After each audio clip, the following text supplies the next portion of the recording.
കാണൂ പരസ്യരഹിതമായ ഏറ്റവും പുതിയ എപ്പിസോഡുകൾ. രാവിലെയുള്ള വഞ്ചനാടി കയറിയാൽ ഒരു 10 മണിക്ക് മുമ്പ് അങ്ങ് എത്താം. എന്നാ പിന്നെ വാ, നേരത്തെ കിടന്നുറങ്ങിക്കോ. രാവിലെ എഴുന്നേക്കാനുള്ളതല്ലേ.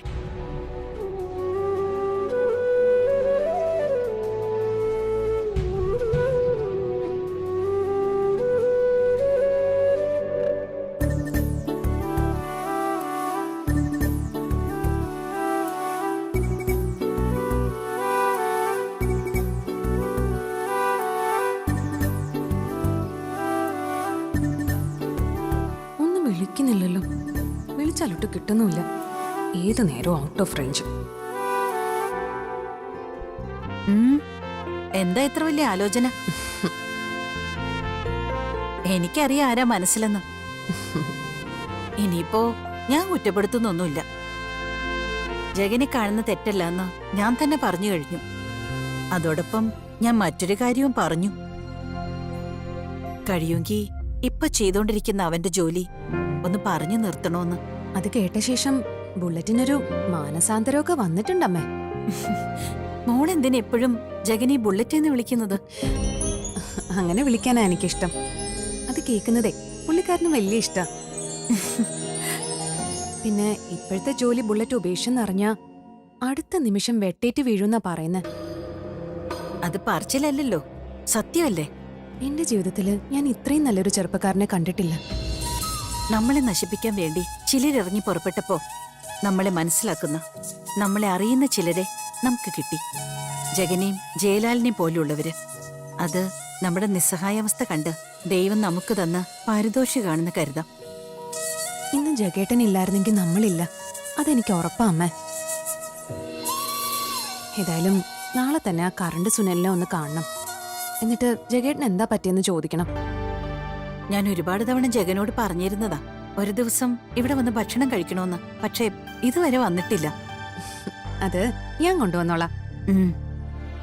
കാർത്തി ചാരുവിനെ കല്യാണം കഴിക്കാൻ പോകുന്നത് ആ കുടുംബത്ത് കയറിയിട്ട് നമുക്ക് ശല്യം ചെയ്യാൻ തന്നെയാ. അതിന് എങ്ങനെയെങ്കിലും തടയിടണമെന്നുണ്ട്. അങ്ങനെ ചെയ്യണമെങ്കിൽ ബുള്ളറ്റിന്റെ സഹായം വേണ്ടിവരും. എല്ലാത്തിനും ആ പയ്യനെ ആശ്രയിക്കുന്ന തെറ്റല്ലേ മോളെ? നമുക്ക് എന്ത് വിഷമമുണ്ടെങ്കിലും ബുള്ളറ്റിനോട് പറയണമെന്നാ പറഞ്ഞിരിക്കുന്ന. ഇടയ്ക്ക് രജനേച്ചി കാരണം എന്നെ വിളിക്കാതായപ്പോ ഞാൻ ആ ഫ്രണ്ട്ഷിപ്പ് വേണ്ടാന്ന് വെച്ചതാ. എന്നിട്ട് അവസാനം ഒരു കാരണം ഉണ്ടായി, തമ്മിൽ കാണാനും ബന്ധം പുതുക്കാനും. എന്ന് വെച്ചാ ഞാൻ വേണ്ടാന്ന് കരുതിയാലും എന്റെ ജീവിതത്തിലേക്ക് ശക്തിയായി കടന്നു വരിക ബുള്ളറ്റ് ജഗനെന്ന ആ പ്രതിഭാസം. അങ്ങനെ ദൈവം തന്നെ നിങ്ങളെ തമ്മിൽ കൂട്ടിമുട്ടിക്കുന്നതുകൊണ്ടാ ഞാനും സൈലന്റ് ആയത്. ഉള്ളിൽ ചെറിയൊരു തീയുണ്ട് മോളെ ജഗനെപ്പറ്റി ചിന്തിക്കുമ്പോ. എങ്കിലും ഇനി ഒരിക്കലും മുന്നിലേക്ക് വരുമ്പോ ജഗനെ ആട്ടിപ്പയക്കാൻ എനിക്ക് പറ്റില്ല. സ്നേഹത്തോടെ അകത്തേക്ക് വിളിക്കാനല്ലാതെ.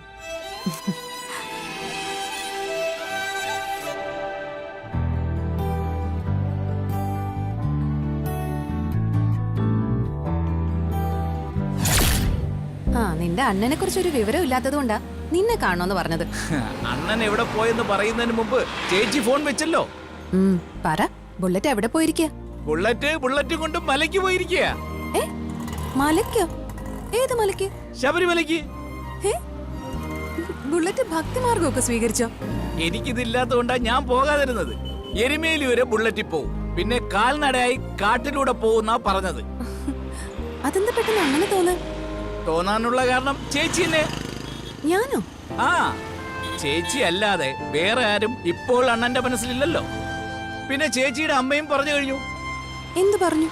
അല്ല, ഇനി മുതല് ചേച്ചിയെ കാണുന്നതിനോ സംസാരിക്കുന്നതിനോ ഒരു തടസ്സവും ഇല്ലെന്ന്. അതിന് ഒന്ന് പോ ചേച്ചി. ചേച്ചി ഇങ്ങനെയൊക്കെ ചോദിച്ചാ ഞാൻ എന്താ പറയണ്ടത്?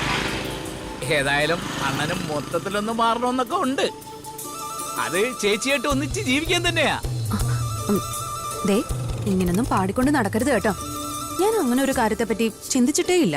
അയ്യോ, അവസാനം അണ്ണൻ എല്ലാവരുടെയും സമ്മർദ്ദം കൊണ്ട് മാറി വരുമ്പോ അണ്ണനെ നിരാശപ്പെടുത്തരുത് കേട്ടോ. ഞാൻ പറഞ്ഞു നിന്റെ അണ്ണനോട് ഓരോന്ന് കേറി മോഹിക്കാൻ. എന്റെ ചേച്ചി, ആ രചന കാരണം അണ്ണനെ കാണാൻ പറ്റാതായപ്പോ ചേച്ചി അനുഭവിച്ച പിരിമുറുക്കം എത്രയാണെന്ന് എനിക്കറിയാം. രണ്ടാൾക്കും അതുണ്ടായിരുന്നു. അല്ല ഇനിയിപ്പോ അത് ഇല്ലെന്ന് പറഞ്ഞു കഴിഞ്ഞാലും അതാരും വിശ്വസിക്കാൻ പോകുന്നില്ല. എടാ അതെ. എല്ലാം മറന്നിട്ട് നല്ലൊരു ജീവിതം നയിക്കാൻ നോക്കിയാ ശത്രുക്കൾ ആ നിമിഷം വെട്ടി വീഴ്ത്തൂന്നല്ലേ നിന്റെ അണ്ണൻ തന്നെ പറഞ്ഞിട്ടുള്ളത്. അതൊക്കെ ശരിയാ ചേച്ചി. നിങ്ങൾ ഒരുമിച്ചതിന് ശേഷം ഈ നാട്ടിൽ നിന്ന് മാറി നിന്നാ മതി, പിന്നെ ഒരു കുഴപ്പമില്ല. നിന്റെ അണ്ണൻ അങ്ങനെ ഭയന്ന് മാറി നിൽക്കോ? അണ്ണൻ അങ്ങനെ ഭയന്നൊന്നും മാറി നിൽക്കില്ല. പിന്നെ ചേച്ചിക്കും കൂടി അപകടം ഉണ്ടായെന്ന് കണ്ട ചിലപ്പോ അണ്ണൻ അങ്ങനെ ചെയ്തെന്ന് വരും. ഇപ്പോ അണ്ണന്റെ മനസ്സിൽ ചേച്ചി മാത്രമേ ഉള്ളൂ. ഏതു നേരവും ഉറങ്ങാതെ കിടന്ന് സ്വപ്നം കാണുന്നത് കാണാം. അല്ലെങ്കിൽ ഇതുവരെ ശബരിമലയ്ക്ക് പോകാത്ത ആള് ഇപ്പൊ പോവും. 4-5 ദിവസം മാലയിട്ട് വ്രതം എടുത്താ പോയിരിക്കുന്നത്. ചെരുപ്പിടാതെ എന്നും രാവിലെ അമ്പലത്തിൽ പോകുമായിരുന്നു. അതല്ലേ വിളിക്കാതെയൊക്കെ ഇരുന്നത്. ഏതായാലും അങ്ങനെ ഒരു തീരുമാനം എടുത്തതില് ഞാൻ സന്തോഷം അറിയിച്ചതായിട്ട് പറഞ്ഞേക്ക്. അതങ്ങ് നേരിട്ടങ്ങ് വിളിച്ചു പറഞ്ഞാ പോരെ? വിളിച്ചിട്ട് എടുക്കണ്ടേ? കാട്ടിന്റെ അകത്തുകൂടി നടക്കുകയല്ലേ ചേച്ചി, ചിലപ്പോ റേഞ്ച് കാണത്തില്ല. ഓ, ഇപ്പൊ ശബരിമലയിലൊക്കെ നല്ല റേഞ്ചാ. അവിടെ പോകുന്നവരൊക്കെ എല്ലാരും വിളിക്കുന്നുണ്ട്. ഏതായാലും ഞാൻ വിളിക്കുമ്പോ പറഞ്ഞേക്കാം. അല്ല, അയ്യപ്പ സ്വാമിയെ കണ്ടതിന് ശേഷമോ തിരിച്ചു വിളിക്കുമെന്ന് എനിക്കറിയത്തില്ല. ചേച്ചി വിളിച്ചു കഴിയുമ്പോഴേ ചിലപ്പോ മനസ്സ് മാറിപ്പോ, ഒന്ന് പേറിപ്പോ. ഇപ്പൊ ഭക്തിയോട് കൂടിയല്ലേ പോയിരിക്കുന്നത്. ആ, ശരി ശരി, ഞാനും ബുള്ളറ്റിന് വേണ്ടി പ്രാർത്ഥിച്ചോളാം. ഓ. വരട്ടെ. ശരി.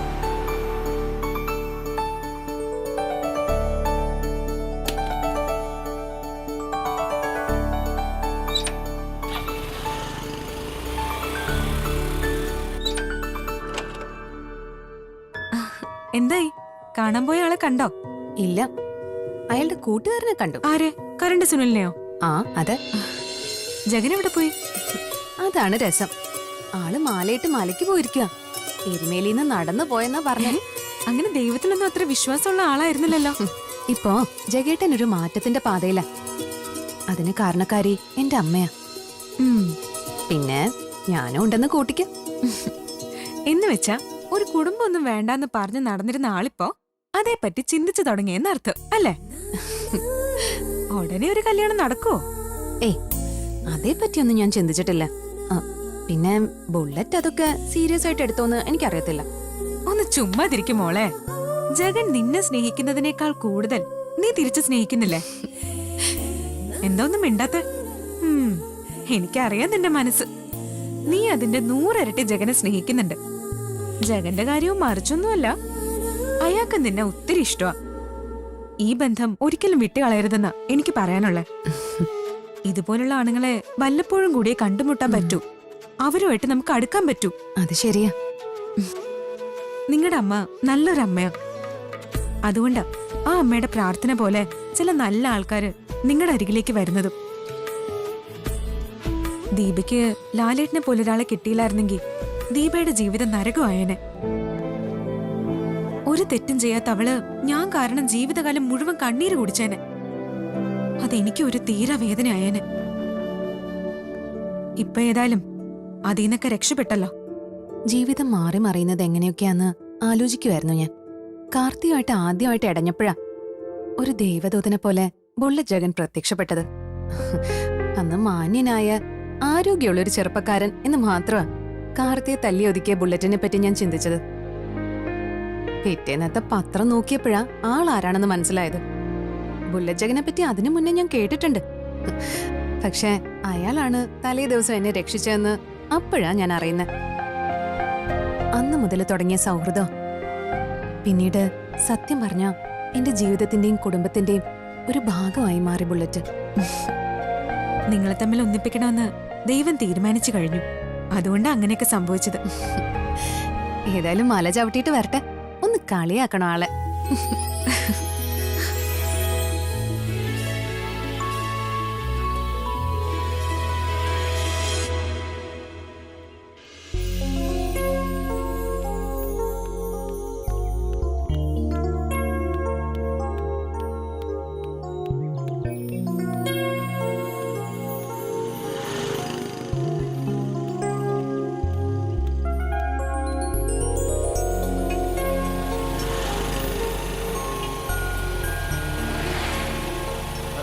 അയ്യോ,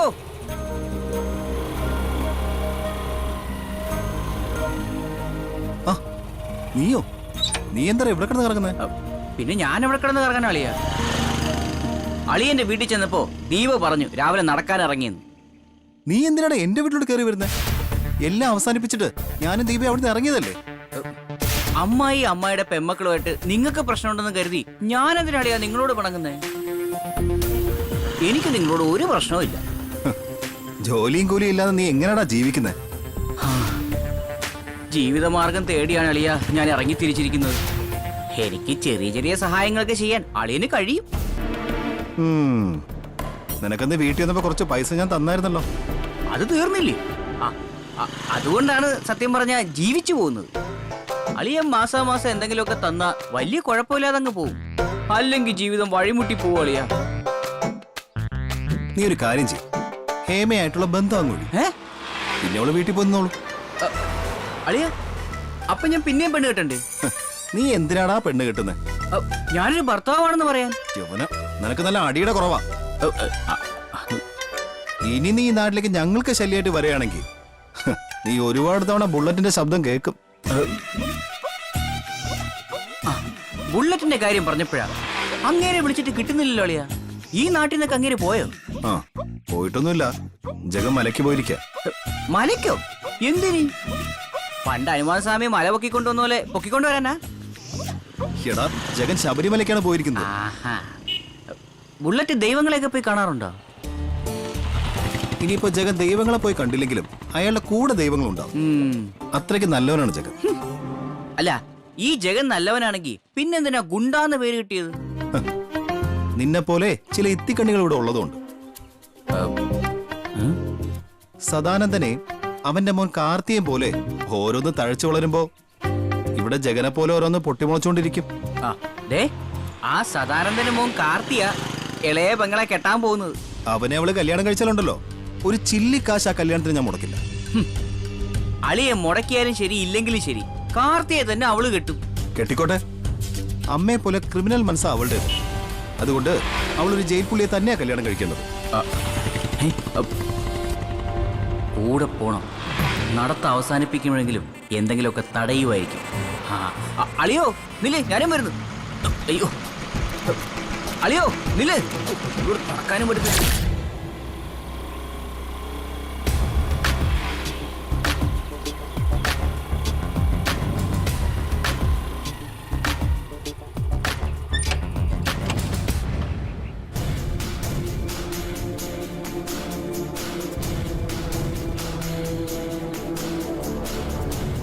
ഇയാളെന്താ ഇവിടെ?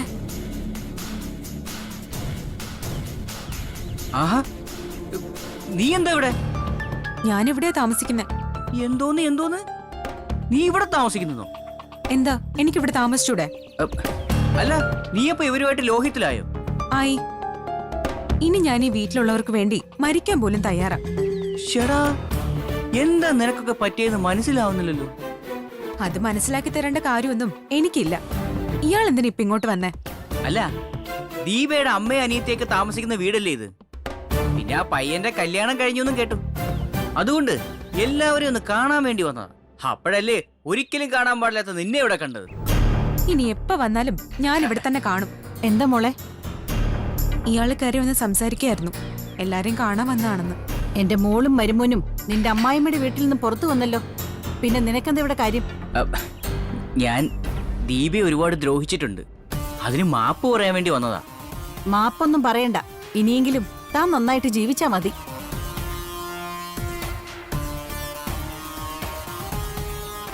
ഞാൻ അളിയനെയും ദീപയൊന്ന് കാണാൻ വേണ്ടി വന്നതാ. എന്നാ പിന്നെ ഇവിടെ ഒന്ന് കേറിട്ട് പോവാന്ന് കരുതി. എന്റെ മോളെ, നീ ഒരു സമയത്ത് അവിടെ ഇട്ട് ഒരുപാട് വട്ടം കറക്കിയതാ.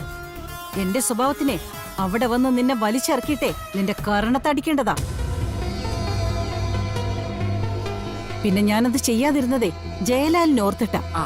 അങ്ങനെയാണെങ്കിൽ ആദ്യം അളിയന്റെ അമ്മയ്ക്കല്ലേ അടി കൊടുക്കേണ്ടത്? ആ, അവർക്ക് 2 തല്ലിന്റെ കുറവുണ്ട്. ദീപയെ മൂത്ത മരുമകളെ പോലെ ആയിരുന്നെങ്കിലേ അതവരെരന്ന് വാങ്ങിയേനെ. അല്ല, ആരായത് മനസ്സിലായില്ലല്ലോ. ഓ, ഇതാണോ മരുമോള്? അതെ. ഇനിയിപ്പോ കൂടുതൽ പരിചയപ്പെടാനൊന്നും നിൽക്കണ്ട. നിന്നിന്റെ പാട് നോക്കി പോ. അല്ല, അത് കണ്ട സ്ഥിതിക്ക് പോവാനല്ലേ തന്നോട് പറഞ്ഞതാ. ഓ ശരി. അതെ, എവിടെ പോവാ? അല്ല, വീട്ടിലേക്ക് വന്ന ഒരാളെ ഞങ്ങളാരും ഇങ്ങനെ ഇൻസൾട്ട് ചെയ്ത് വിടാറില്ല. ഒന്ന് നിന്നേ. നിങ്ങൾ ആരാ? കുട്ടി ഇവിടുത്തെ മരുമോളല്ലേ? അതുപോലെ ഞാനേ മരുമോനാ. എന്റെ ഭാര്യ വീട്ടിലെ ഇവിടുത്തെ ദീപയുടെ ഭർത്താവുണ്ടല്ലോ, ജയലാൽ. ജയലാൽ അളിയന്റെ അളിയനാ ഞാൻ. ഓ, അത് ശരി. വാ മോളെ. ദിലീപിന്റെ കല്യാണം കഴിഞ്ഞു എന്നറിഞ്ഞു. എന്നാ പിന്നെ അയാളെ ഭാര്യ ഒന്ന് കണ്ടേക്കാന്ന് കരുതി വന്നതാ. എന്നെ കാണാൻ വരുന്നവരെ ഞാൻ ഒരിക്കലും ആട്ടിപ്പായിക്കാറില്ല. ഇവിടെ കുറെ തമ്പുരാട്ടിമാരുണ്ട്. അവരാ ലോകത്തെ ഭരിക്കുന്നെന്നാ അവരുടെയൊക്കെ വിചാരം. ആ പറഞ്ഞ നേരാ. കുട്ടിക്കത് മനസ്സിലായല്ലോ. എന്റെ അടുത്ത് ഒരുത്തിയുടെയും വെളച്ചിലൊന്നും ചെലവാകില്ല. ആ, എന്റെ പൊന്നു മോളെ, ഒരുത്തി മോളുടെ അമ്മയുടെ കൂടെ ഉമ്മർത്ത് നിന്നല്ലോ. അവളാണ് ദീപയെ ട്രാപ്പിലാക്കിയെന്ന പറച്ചില്. പിന്നെ ഇവിടുത്തെ മൂത്ത മോളുടെ ചരിത്രമൊക്കെ അറിയാലോ. പിന്നെ നന്നായിട്ട് അറിയാം. അതൊക്കെ അറിഞ്ഞ ശേഷാ ഞാൻ ഇങ്ങോട്ട് വന്നത്. ദീപ തെറ്റുകാരിയല്ലെന്നാ നാഴേക്ക് 40 വട്ടം അവളുടെ അമ്മയും അനിയത്തിയൊക്കെ പറഞ്ഞുകൊണ്ടിരിക്കുന്നത്. അങ്ങനെയെങ്കിൽ അവൾക്ക് പേരുദോഷം ഉണ്ടാക്കി കൊടുത്ത ഒരുത്തിയെ ഇവിടെ കയറ്റി താമസിപ്പിക്കൂ? അല്ല, അവൾ എങ്ങനെ ഇതിനകത്ത് കേറിയത്? അവൾ ഇവിടെ വന്ന് കുറെ കള്ളക്കഥകൾ പറഞ്ഞു. ആ കഥയിലെ വില്ലൻ അഡ്വക്കേറ്റ് വിജയകുമാർ ആണെന്ന്. അഡ്വക്കേറ്റ് വിജയകുമാർ? അതായത് ദീപയുടെ അച്ഛൻ? അതേന്ന്. അതോടെ അമ്മയും മക്കളും അച്ഛനെ തള്ളിക്കളഞ്ഞ് അവളെ ഇവിടെ കയറ്റി താമസിപ്പിച്ചു. അയ്യോ, പെരും കള്ളിയാ അവള്. എനിക്ക് കുഞ്ഞുനാള് മുതലേ അവളെ അറിയാം. എന്നാലും എന്റെ മോളെ, മോൾ ഇതുങ്ങളുടെ ഇടയെ വന്ന് പെട്ടല്ലോ. എനിക്കൊരുത്തേം പേടിയൊന്നുമില്ല. എന്നാലും ഒന്ന് സൂക്ഷിച്ചും കണ്ടുമൊക്കെ മുന്നോട്ട് പോണം കേട്ടോ.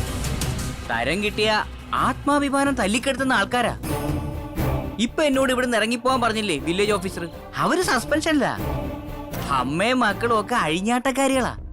അതിന്റെ കൂടെയാ അഴിഞ്ഞാട്ടത്തിന് കയ്യും കാലും വെച്ച് വൃത്തിയായി ഇവിടെ കയറി താമസിപ്പിച്ചിരിക്കുന്നത്. അവിടേക്കാണ് മോളുടെ വരവ്. ആ, മോക്കിനി നല്ലത് മാത്രം വരട്ടെ എന്ന് ദൈവത്തിനോട് പ്രാർത്ഥിക്കാം. ശരി.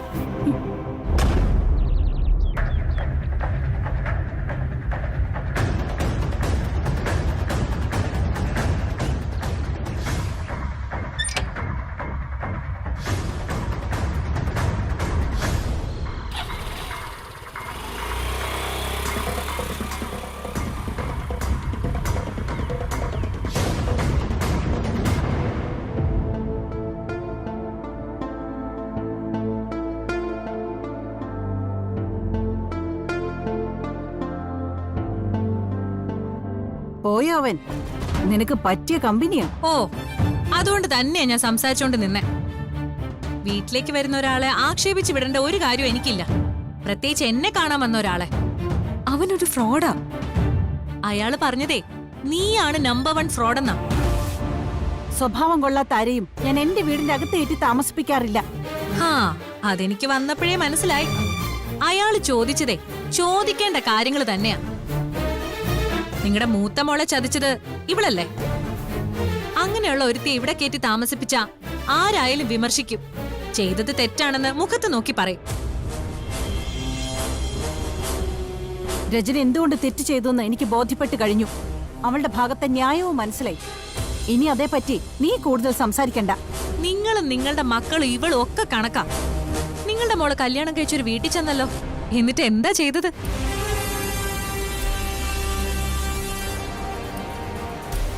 അവൾ അവളുടെ ഭർത്താവിനെയും വിളിച്ചോണ്ടിപ്പോ വേറെ താമസിക്കല്ലേ? നിങ്ങളുടെ മക്കൾ എന്ത് ചെയ്താലും അതൊക്കെ സൽപ്രവൃത്തിയാ. ഇത്തരം സംസാരങ്ങളൊക്കെ ഇവിടെ വേണ്ടെന്ന് ഞാൻ പലതവണ പറഞ്ഞതാ. വീട്ടിനകത്ത് കേറ്റാൻ കൊള്ളാത്ത ഒരുത്തം വന്നാ അവനുമായിട്ട് സൗഹൃദത്തോടെ സംസാരിക്കുന്നത് എനിക്ക് ഇഷ്ടമല്ല. എന്നാ കേട്ടോ, ഈ വീട്ടിനകത്ത് കയറി വരുമ്പോ അയാള് കുഴപ്പക്കാരനല്ലാന്ന് എനിക്ക് തോന്നിയാ ഞാൻ അയാളോട് സംസാരിക്കും. അതിന്റെ പേരിൽ ഇവിടെ ആർക്കും ഒരു തർക്കത്തിന്റെ ആവശ്യമില്ല.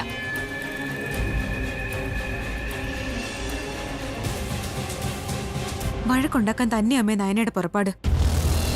അമ്മ ടെൻഷൻ ആവണ്ട. പ്രേമൻ ഇവിടേക്ക് ഇനിയും കയറി വരുവാണെങ്കിൽ അവനെ ഒതുക്കാൻ ഒരാളുണ്ട്. ജഗനെ ഒന്ന് വിളിച്ച് പറഞ്ഞാ മതി. അതോടെ അവന്റെ പണി തീർന്നോളൂ.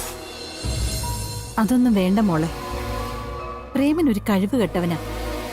ഇവിടെ വന്നപ്പോ എന്തെങ്കിലും ഒരു ന്യൂസ് കിട്ടിയ അത്രയായില്ലേ? അതിനാ അവൻ വന്നത്.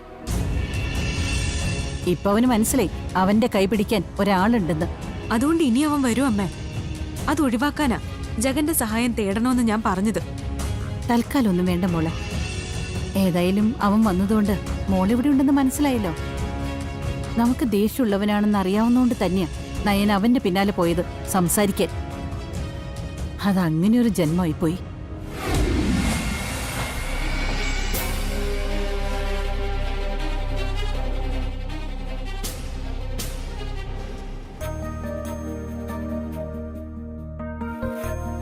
ഞാൻ അവിടെ പോയിട്ട് അവിടുത്തെ സാഹചര്യങ്ങളൊക്കെ ഒന്ന് അറിയട്ടെ. അടുത്ത തവണ പോകുമ്പോൾ നമുക്ക് ഒരുമിച്ച് പോകാം. തിരുവനന്തപുരത്തേക്ക് പോകുമ്പോൾ നമുക്ക് ഒരുമിച്ച് പോണോ?